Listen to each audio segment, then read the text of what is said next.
putting tariffs on wine. And we know what happens, back in 2016 or 17, the tariffs started happening, and there were tariffs on wine and American wine, and we had a company that imported into the EU, and we went from 4 containers of New York wine to Europe down to 2 pallets, and so that shows the direct impact of what tariffs do, and it basically put the company out of business.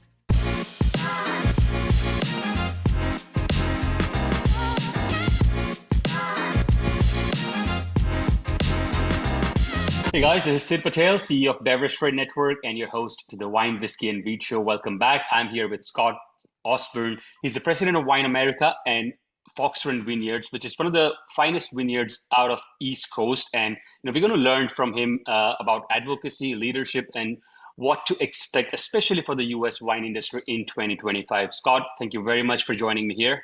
Thank you for asking me, and it's my pleasure to be able to talk across the pond and let people know what's going on here in the fabulous Finger Lakes and also in the United States wine industry. Amazing. I mean, you've seen it all. You've been in the board of many sort of wine associations. You've run wineries.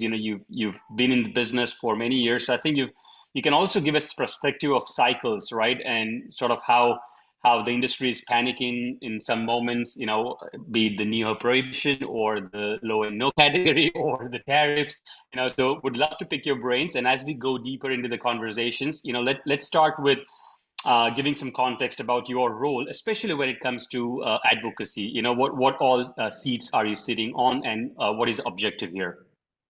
Just a little background. I've been in this industry here in the United States since 1980, for 4 or 5 years in California, and then moved back to New York, where I'm from, to start making cool climate wines, which were really non-existent back in that day. And over the years, because I've been in it that long, and I realized early on that that people had to be speaking out, and people had to be aware of the pressures, whether they were legal, whether they were economic, that there are all these pressures on our industry that, that people, especially in small wineries, don't really take the time to think about it. And so that's sort of got me into the advocacy part of everything, because I've always looked at the big picture. Coming from California into the Finger Lakes,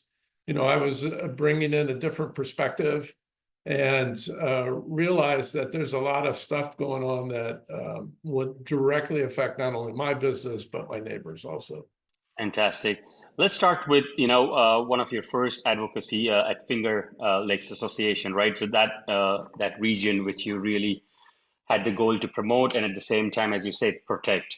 I want to ask about a few leadership initiatives that you took there that you recall were a big wins, which you thought that it was great for the region, and any tips that you can share which can be valued to other association heads, which are listening, on how to unite them, how to steer, and how to keep advocating. Any learnings there? Making people aware of your organization, for instance. The New York Wine Policy Institute was an organization we got going in 2009, and one of the challenges that we see is basically convincing people to join the organization. An organization that does public policy needs a broad membership throughout the region. For instance, in New York, we need wineries from every county, because by having that impact of all those wineries, you're able to talk to a lot of legislators, and that's it's that personal contact between that winery and that legislator's district that can get a message across. A lot of small wineries don't want to pony up the money that it takes to run the organization. So it's a real challenge getting those people on board. And we've been successful in small things. Much of it is just letting legislators know that certain laws that they're thinking of passing are going to be detrimental to the industry. And the New York wine industry has a huge economic impact to New York, and we are, and this is one of the things that letting legislators know is that we're probably the biggest economic impact in rural communities, and we've developed tourism so that those people come to the wineries to visit. They leave their money there. They don't take it with them to elsewhere. So that money stimulates the local economy, and especially in rural areas, where it's really hard to get a factory to come in and in those kind of things. And the other thing about wine industry in rural areas is we don't leave. We don't come and ask for tax breaks and then move to North Carolina or China or someplace else to do our business. We're there. We're integrated into the community. Our people are on school boards. They vote. And all those things that develop an economy in a rural area, that's the biggest challenge in every country in the world, is how do you stimulate your rural economy so that people have a good standard of living? Fantastic. I think with the associations, I was just understanding a lot of models are like self-funded, like member fees, right? Not many government sort of or sponsors support that. And there comes a question where, is there a clear benefit that a member is getting when you're advocating, or the entire region is getting sometimes? Because anyway, you are advocating, like all other wineries that are not members are also going to get that win, right? Like if there is something happening, what are some key incentives or differentiating factors, that you can just lay out of any association, sort of like the difference between a member and a non-member? Well, it depends on the mission. A lot depends on the mission. Okay, so using the New York Wine Policy Institute as an example, that's public policy.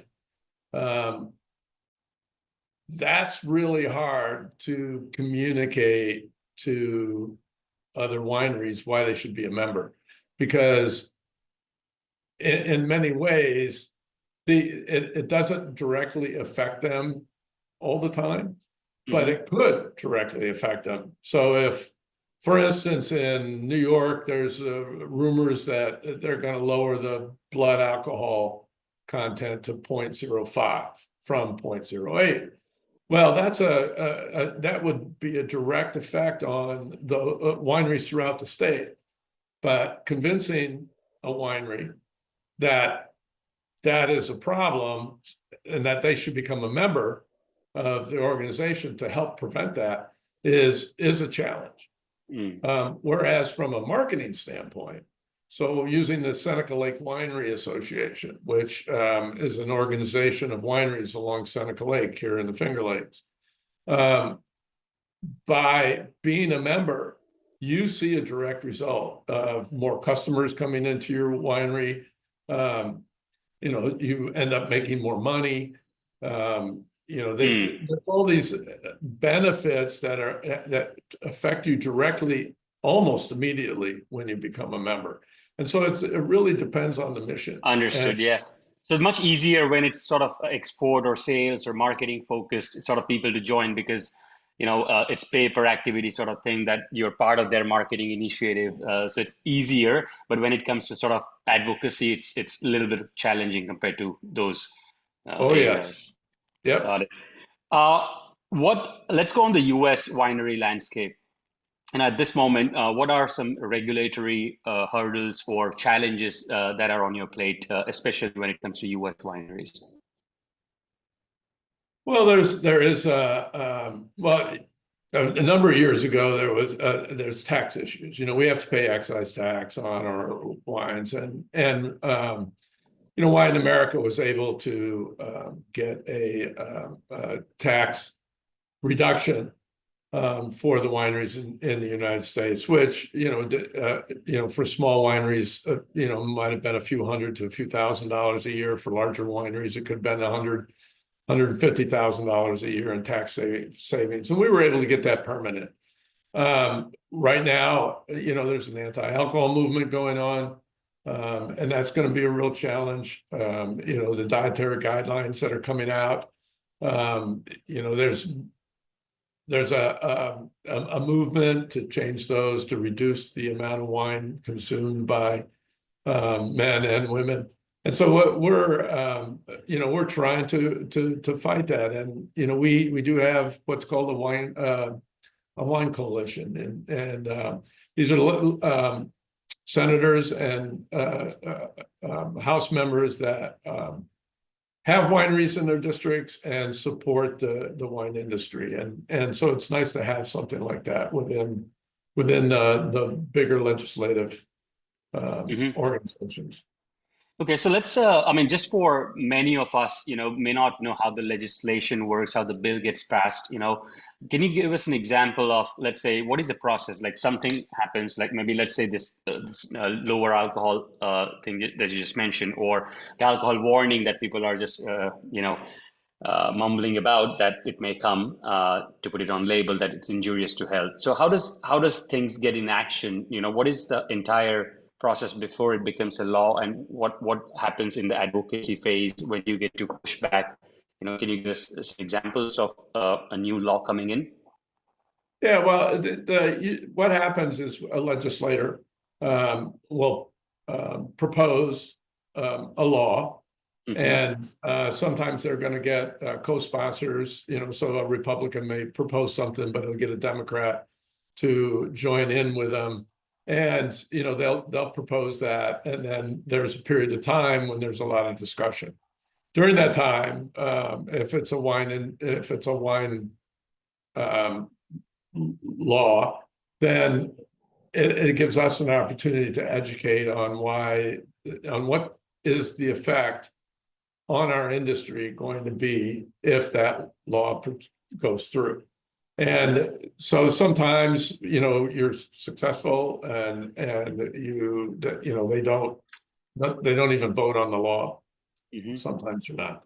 So it's a matter of educating the legislatures on the economic impact, what it's going to do, the positive sides of that and the negative sides of that. Okay. And then it's on the votes pretty much. Like you just have to show them the number of opposing votes for anything that you're not in agreement to. Well, they would. We don't show them anything. They will. So, for instance, in Wine America or in the New York Wine Policy Institute, it's a matter of talking to each one of the legislators, and in the hopes of convincing them to believe in what we're saying. So it's almost like putting a strong case in front of the sort of a jury or the legislator and convincing them. Correct. And there is always somebody on the opposing side who's trying to convince them of their views and their reasoning. So it's a trick. Got it. Let's go on the exports or any international tips that you may have for the U.S. wineries.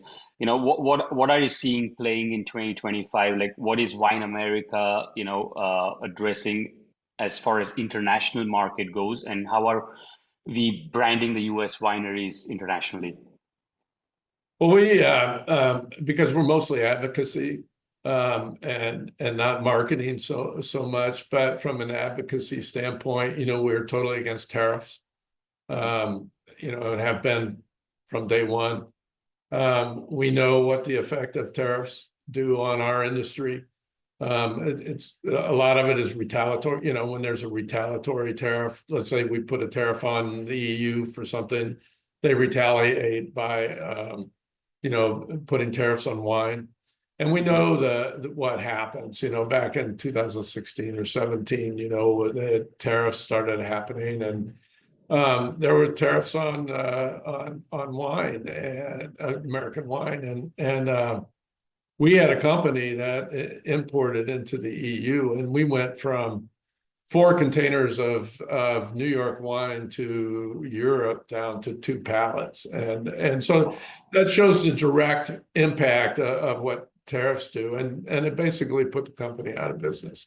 So, tariffs are not good anywhere. I mean, I've read where, the tariffs that started back in the Depression delayed the or added many years to the Depression, because everybody started slapping tariffs on anything. Free trade is really important, because that's open markets to all of us. And whether it's European wineries or Australian wines coming into this country, or our wines going out to other countries, those are markets that we should be able to trade to.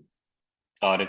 On sustainability, Scott, where I'm sure we all know that we're going in that direction, but if you can give us some, specific pointers on some of the things that you're seeing at the winery level or the vineyard level that are being pushed from the legislation side, which not many people are talking about, but it is coming. It's like the law is coming, the pressure is coming to become more sustainable, or to measure your sustainability metrics or carbon footprint or whatever it is. Just let us know where you see that the government is sort of pushing wineries in a good way.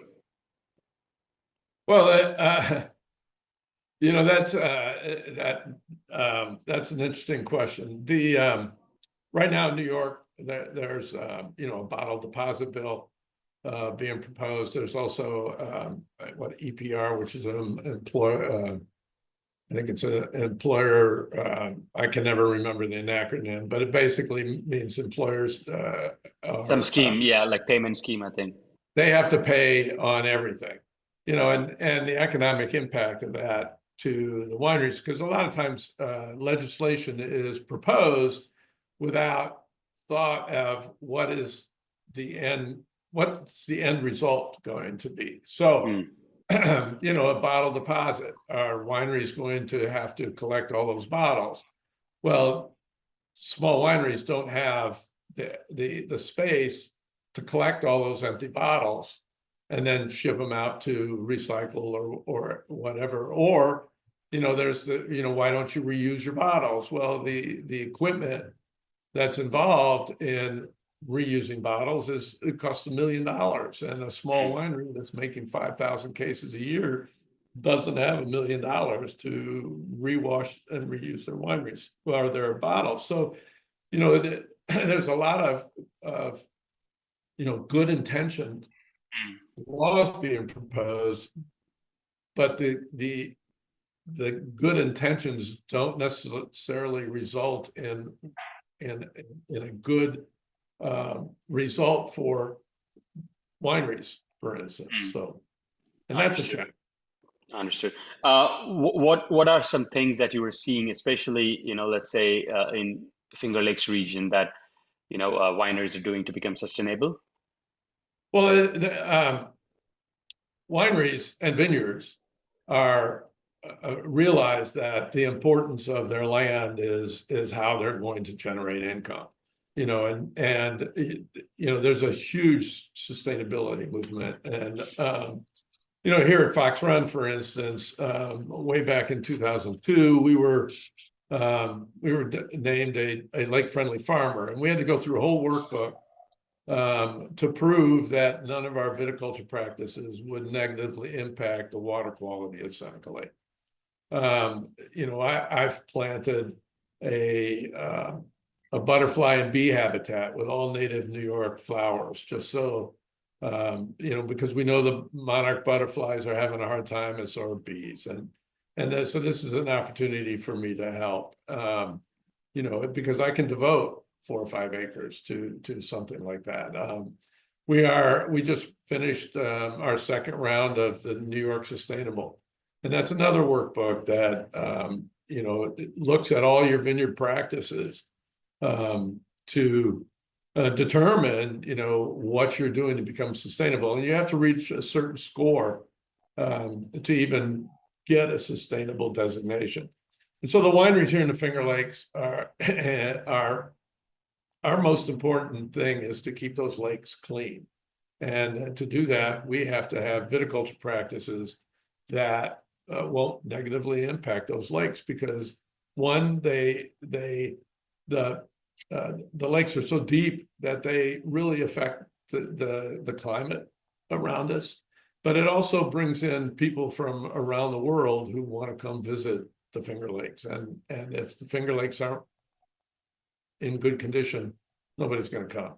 And we're not going to be able to grow the grapes, the grapes that we do. Yep, I love the area. Ithaca town is one of my favorite, like nice, cozy town. Let's go on the distributors and importer side, Scott. I think my take, our primary business is really on that level, like importers, distributors, retail, bartenders, right? And I'm seeing a massive bottleneck, and we have been seeing it every year, right? As we know that it's becoming tough and tough to have a traditional distribution model. Like the channels of importers and distributors are almost as if they're just clearance models now. You knock the doors yourself and they're going to sort of service you. That's become the new reality. What is your experience like? If you want to just have your own business model on what are different revenues you're aiming at, where are you sort of planning to do more? I love the word you said, like land is your main thing and you're trying to maybe focus more on the cellar door or tasting rooms, but give us a overall, like the directional revenue move that you'd see that most of the wineries are steering towards. Ever since COVID, our industry has changed dramatically. Visitation, distribution. The distributors nowadays are, they're not necessarily focusing on small wineries. They want, what they're looking for right now is they want what could potentially be a national brand, or if not already a national brand, that's going to be selling 300,000 cases. That's what they want to do. They can focus on that because those companies have lots of money to help with promotion. Small wineries like mine and people who are smaller, the distributor, oh, okay, we'll carry you, but and that but is hard to overcome. Here in the United States, because after Prohibition, the federal government decided to let each state decide the laws. Every state's laws are different. And so the challenge is that when you go into, first, you have to have a distributor in another state, and then there are different rules around those distributors, whether, like in New York, if you have a distributor, it's usually a 30-day notice and you can get a new distributor. In some other states, they're called franchise states, and you're married to that distributor, and it can cost you more getting out of that relationship than it does getting divorced. So those are challenges that one has to look at if they're expanding, and it makes it really tough for small wineries to expand outside their region, just because the further you get away, the less people know of you, and the less cases you're going to sell. So distributors looking at you and go, well, you only send 1,000 cases through my distributorship here in Virginia.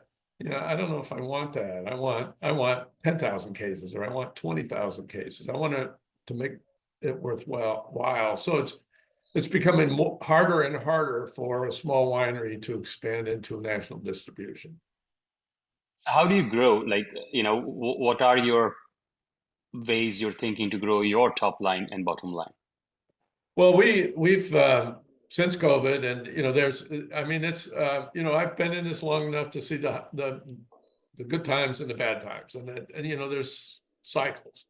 And what's nice about the wine industry, those people who understand those cycles realize that the wine industry is very resilient. In other words, things are going to get better at some point. So what we've done is we've instead of trying to expand out to other regions, and we will if we're asked. So if a distributor calls and says, "Hey, Scott, we'd like to carry Fox Run and for instance, in Puerto Rico right now, we're going to be going down there," we will respond and we will help support that. But what we are really doing right now is retrenching and working on New York. I have a couple of distributors within the state, and there's different regions within the state. And so we're trying to expand out east and west and try to get those regions to sell more of our wines And this rather than is you going. yourself distributing, or you still Yes. have other No, distributors? this is Fox Run Understood. distributing. And I mean, that's our business plan right now for this following year, is just to basically increase all our sales within New York, because New York's a big state. I mean, it's, Hmm. New York City's 5.5 hours from here. So there's a lot of room to expand. And it's just a matter of concentrating on those different regions within the state. Got it. Uh, any sort of trends that you were seeing? How are you playing no and low category, but any other trends that you were seeing moving into 2025 when it comes to the consumer? Yeah, well, in 2024, we saw a huge reduction in travel. One of those reasons was, Americans were traveling everywhere else in the world. But during COVID, New York was a safe state, and so every New Yorker in New York City decided to come to Finger Lakes. So, we had this huge visitation going on, and now it's basically gone away. The hope is, and there is some just general discussion throughout the industry that visitation is going to increase.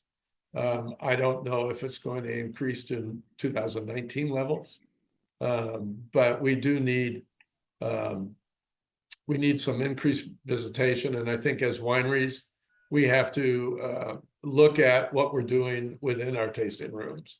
We have to add more experiential stuff rather than being, come in and taste and then head on down the road to another winery. We have to develop a reason for people to come, besides good wine, and for them to stay for a while and consume sit down and consume let's say a bottle of wine between 2 or 3 or 4 friends and enjoy an experience at our individual wineries. 100%. One question on collaboration that makes me think that this is a great idea that 5 or 6 wineries can collab, do some festival, and call people and all that stuff, right? So, give us some examples of great collaboration initiatives that you've seen, or maybe you wish you could do with someone to drive sort of marketing or awareness or sales. Well, I think just a beautiful example is the Seneca Lake Winery Association Wine Trail. And back in 1993, I think the 4 wineries got together and did an event. And then they decided, well, this is really good. We should see if there's other people who want to be involved. And at that time, there were, I think, 14 wineries on Seneca Lake. So a number of us joined in to do events, to bring in people to, one of them was Deck the Halls, for instance. Here's a Christmas event. You get, you buy a ticket, you get a wreath, then you get a Christmas ornament. And so we got together and started doing these events. And we started, instead of dividing the money up among the members, we reinvested the money that came from the tickets back into the organization, which then gave us a large amount of money to market the region, to market the Seneca Lake Wine Trail. And so now, after all these years, there's instead of 14 wineries on Seneca Lake, there are 100. There's also breweries and distilleries, and Seneca Lake is the most visited wine region in upstate New York, and it's because of that collaboration that made that happen. And we all know, I mean, here in this country, people will visit anywhere between 3 and 5 wineries if they go out wine tasting. So if you're not collaborating, you're losing business, because if you collaborate with 5 wineries, hopefully you're going to get every one of those people is going to go to each one of those wineries. But if you're not collaborating, it's a shot in the dark. You know, you have no control over where they're going to be going. Got And it. so to me, collaboration is so important. What other tasting sort of actionable insights you can give to increase your cellar door sales or tasting or direct to consumer sales at your winery? Like any other 3 or 4 great examples? Well, the first is to have excellent wines, and I think one of the mistakes a lot of people make is they don't realize how sophisticated consumers are. And when in 1995, I hired a winemaker because I realized that I either had to sell wine and run a company, or I had to make wine. And I figured I could hire somebody who could make better wine than I could. And one of the instructions that I gave the new winemaker at that time was, I want you to spend the same amount of time on our least expensive wine as you do on our most expensive wine. And the reason behind that is that person who is the beginner wine drinker, they may not be able to articulate it like the high-end consumer can, but they know whether it's good or bad. And if you're not paying attention to that least expensive wine, then you're losing the consumer, because they come in, they taste the wine and go, that sucks, and they head on down the road. Over the years, that consumer starts to trade up as they learn more and more about their tastes and wine and food and all the beautiful things that happen with what happens when you sit down and with friends, drink a bottle of wine and eat some good food and have some really nice conversation. A lot of good things happen from that. And so you really need to have your whole portfolio be as high end as possible, because that's going to keep them coming back. And then it's a matter of just getting them in there, coming up with ideas, whether it's social media, whether it's events that you're holding, whatever the case may be. You have to have something that's going to get them to come in. Because once they come in the door and they taste your wines, 9 out of 10 of them are going to come back, or they're going to go buy your wine someplace else. And that's really important. What do you think are 3 or 4 main reasons why people come and visit the winery? Well, I think it's people want to get out for a day trip. They want to have something to do. And so they're going to go visit different wineries. Fox Run is very fortunate in that, went back in the day when I bought the winery in 1994, there were 14 wineries on Seneca Lake. And we were the first one coming out of Geneva, which is at the top of Seneca Lake, and the last one coming out of Watkins Glen, which is at the other end of the lake. And for years, we were that first winery that people would come to. And so we were able to develop a customer base that keeps people coming back. But I think it's a matter of not convincing, but basically convincing people that it's worth the trip to come and go wine tasting. And one of the things that happened way back in the day, and Finger Lakes wine region was very sort of non-existent. I mean, there were wineries that have been here. There were not many back in the early 90s. And we did in the city of Rochester, which is an hour's drive from here, there was this invisible wall around Rochesterians. And that was, you don't go more than an hour for a day trip. And I drove into Rochester one time to visit my father, and it was 55 minutes.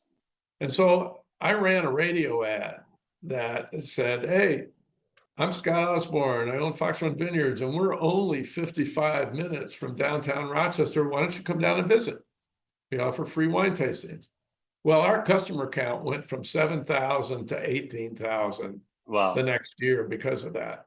And that was one of the things that people started to discover, that the Finger Lakes wine region was only an hour from Rochester, only an hour from Syracuse, And once people started to realize that, this was the perfect day trip for people, is just to come down and do some wine tasting. Because again, you go back to that 3 to 5 wineries, it takes up a whole day.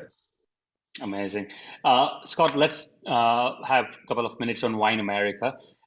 Could you describe the mission, of the organization, and how can members join? What are the benefits? What is the primary goal for 2025 for Wine America? Wine America is a public policy organization for the United States wine industry, and we're the only organization that represents wineries from every state.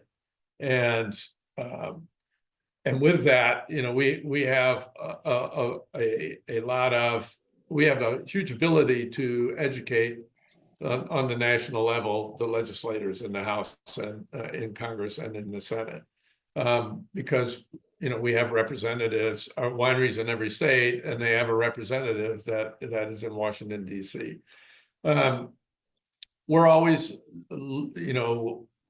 preparing for the next legislative cycle and what's going to happen when it comes down. Now, I was mentioning the anti-alcohol movement, and the dietary guidelines, and that's going to be a challenge for Wine America. You go back to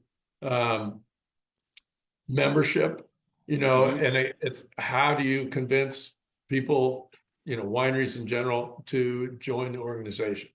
They have to cut out a lot of money for it, and many wineries just don't have it. There's 11,000 wineries in this country, and they're all very, very small, and not a lot of them have a lot of excess money to join organizations. So our challenge is convincing them that what we do in Washington, D.C. is important to their business. So along with the anti-alcohol, there's this music licensing issue. It's you have to have each At the winery, tasting if you rooms? play At the music, tasting, you mean the music yeah, in the licensing? tasting room, you have to have a license to play music because of copyright laws. And there's a number of organizations that claim that they have copyrights for every song that's written, and so it's a challenge. We have to pay fees for that, and so what we at Wine America are trying to do is get it transparent, because it's not transparent. I can't contact one of these organizations and say, "Oh, I want to see your playlist. I want to see all the copyrighted songs that you have, so that I can present this to the local band that's going to come in and play music, and say, well, you can't play any of these songs. You have to play all original work that is not copyrighted." And so that's a big challenge, and we've been working on that for years and years and years. And then there's the anti-alcohol movement, and that's going to be a real challenge, because the anti-alcohol people can tell you all the harmful things that wine might do, and we on our end are prevented by law from giving any kind of health benefits. And so our only thing we can do is just basically say, wine has been around for 6,000 years. Countries have formed laws, and the countries have been formed in the United States. They toasted Madeira as when they signed the Declaration of Independence. There's so many positive things that has happened over a glass of wine. And we just can't prevent that. We can't just close down that industry. Our impact in the United States is like almost $300 billion is our economic impact to the economy of the United States. You can't just shut that down. So there's different challenges and this happens every year. There's something else that comes up, and because we're based in Washington, D.C., we're able to see that legislation come up, and then hopefully we're able to educate and fight it. Okay. And if I was to ask you, like, what kind of member is your exact type, describe that winery, size wise or activity wise, which is ideally suited for joining the membership.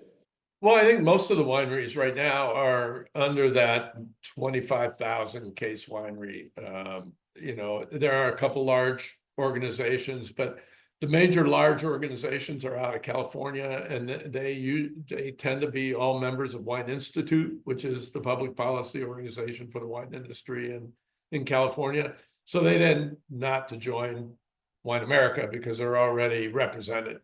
We're out actively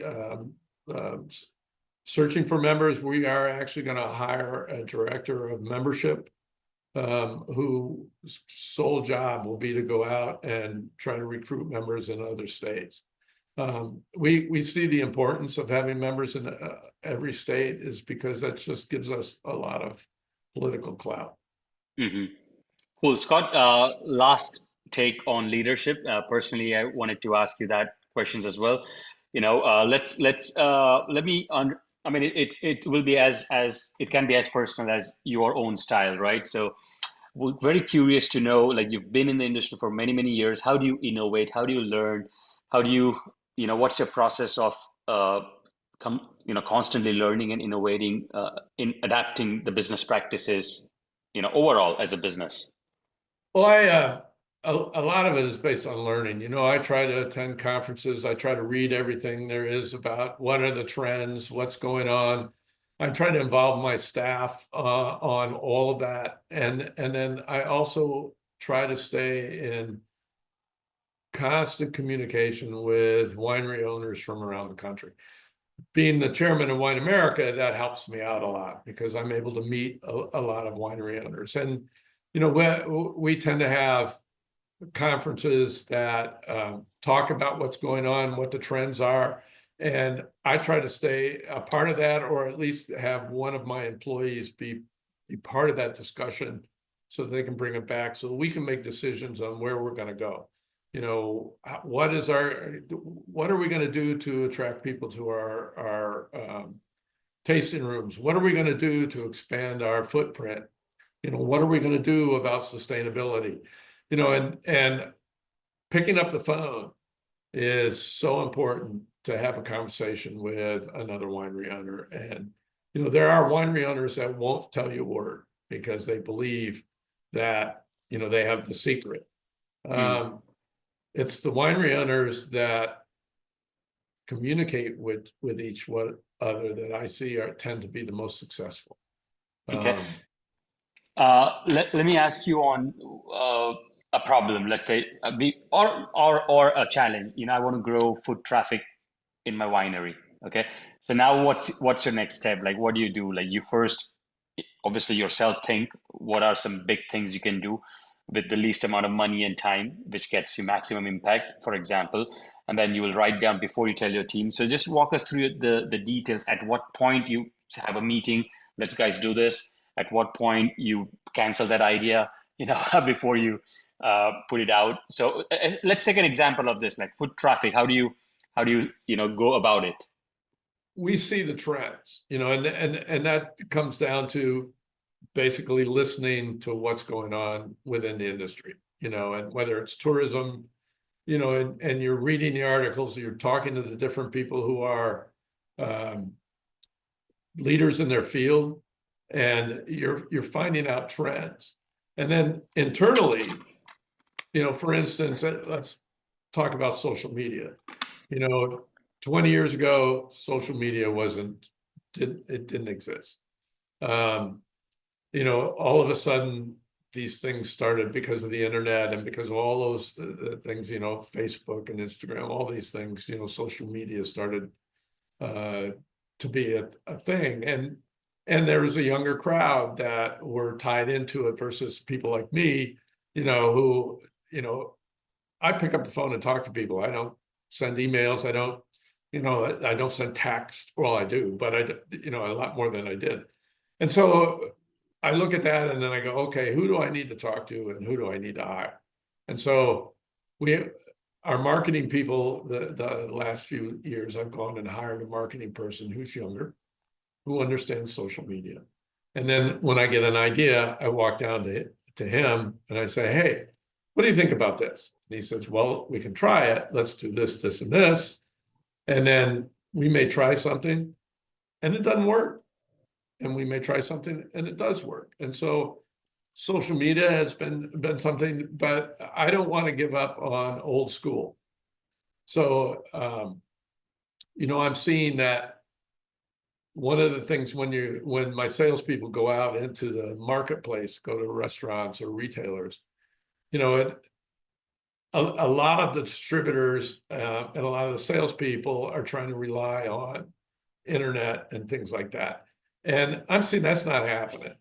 A salesman goes into a store and says, hey, we got this great program on Fox Run. You can look it up on our website. Well, they're not going to look it up. You need to hand them something that they can put in their front. Now, they may read it and then throw it in the trash, but at least they read it. Whereas they don't go to the website.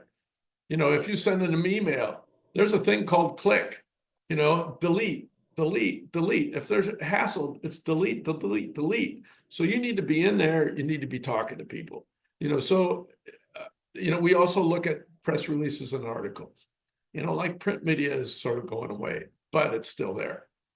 So we try to develop an article to send to a small town paper that they're going to put in there because they need something for people to read. And, so we're trying to cover everything, but with different emphasis on each one of them, because, you have to look at certain things. And this goes back to the internet, email, and things like that. And that is, there is something called the delete button. And if somebody's hassled, and I do it, I'm sure you do it, but I'm busy today. Delete, delete, delete, delete. And pops up Fox Run. Oh, I don't want to hear anything about Fox Run right now. Delete. And they go to their important emails. And if you decide to save an email, within days, it's 150 emails down the chain, and you'll never see it until sometime next year when you're bored and you're going through all your old emails. So that's sort of how I work it. Got it. On time, as an operator, I like the word that you say that at one point you decided whether you're going to make or whether you're going to sell and operate the business, right? You're focusing on building a business, basically. So what do you think someone like you, who's sort of the captain of the ship, should spend time, especially who is winery / CEO / founder? Where do you think today they should spend more time on, for if they really want to grow the winery? Well, I think you have to sort of divide up your time. There's, you want customers to come in, but you want to expand your business. So, to me, I don't have enough time to go out and do sales, so I hire a salesperson. I don't have time to be doing social media, so I hire a marketing person who's going to do social media. But I have to stay in contact with all of them, whether it's, a weekly meeting, or walking into their office. But I have to divide up my time, and I do believe that, expanding your business doesn't necessarily mean expanding your business outside your tasting room or expanding your business in other states. It's at this point in time in our industry, expanding your business is trying to keep level, trying to keep normal. And if you're not trying to do that, there's a chance you're going to go out of business, because But doesn't that suffocate you? Like, doesn't that tell you that you're not growing? You're not growing. That's so hard to practice that even level up is fine. And that's because of the downturn in the industry. Here in the United States, the wine industry has gone down by anywhere between 20, or let's say 10 and 30%. Customer visitation has gone down as much as 50%, depending on the region that you're in. So, we've seen we've seen probably a 12% drop in customers over 2024 or 2023, and every winery in this country is facing that. And if you can't get back to what you were doing, you're going to go out of business. And if you can get back to what you're doing and then expand over that, then you're going to be successful. And, one has to look at what the hell's happening. And right now there's a huge glut of wine in Europe, in Australia, in the United States. And so how are we as small wineries going to compete against that? And the first thing we want to do is stay level. And then after that, we build on that. But if we can't stay level, we're in real trouble. Cool, Scott. Any other things that you would want to share? Any tips for our industry folks? Not that I can think offhand, but I just want to say thank you for contacting me about this, and I hope I was able to give you some interesting stuff to think about, and also other people, especially people who are looking to import into this country. I do have to say this one thing, that I do know this, and it seems to be happening in the stores in New York, and that is they're not taking on any new products, and that their shelf space is limited. And it used to be you could go into a wine shop and you have something new and it's good, and oh yeah, we'll try that out for a time being. But right now that's not happening. And so any company that's looking to import into the United States with new products, they're going to run into some challenges, because they're not going to sell what they may think they're going to sell, just because nobody's taking in anything new right now. They're trying to get rid of the stuff that they have on the shelf. And that's the challenge of our industry all the way across the country.